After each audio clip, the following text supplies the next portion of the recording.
It came very suddenly. We were home playing one morning. All of a sudden, his body just went rigid. His eyes rolled back.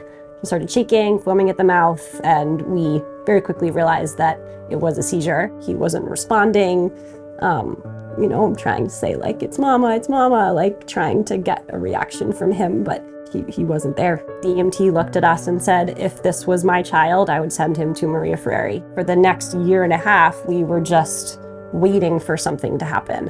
We would watch him like a hawk. We wouldn't have babysitter because we didn't know if we could trust this to happen with somebody else. And then a year and a half later, he had another seizure and it happened again. You're sort of helpless, right?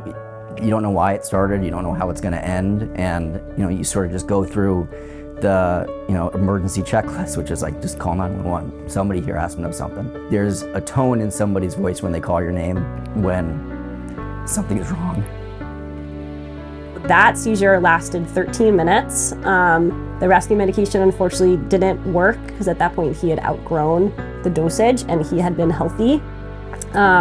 So we called 911 again because the seizure didn't stop.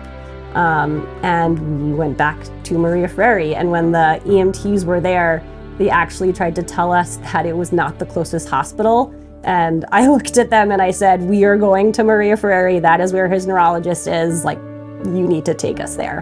When you have a child, you take these first aid courses that, hopefully they prepare you for what might happen, choking or things like that. But seeing your child so helpless and you being so helpless, there's nothing you can do to stop it. It was terrifying.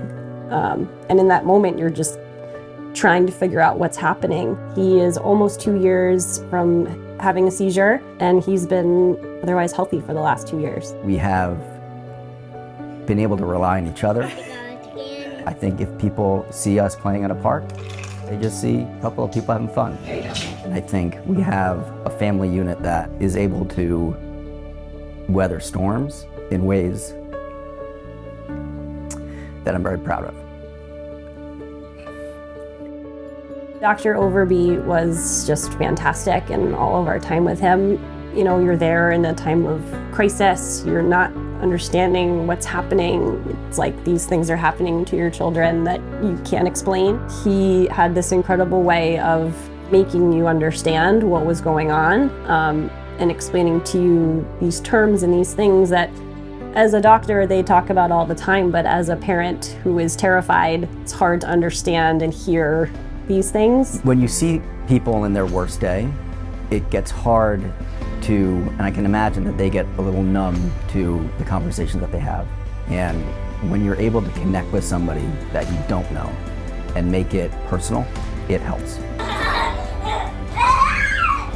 You know that you're not alone. It does feel very scary and isolating, but the more that we can talk about it and educate everyone around us, the more that we can make people aware of what epilepsy is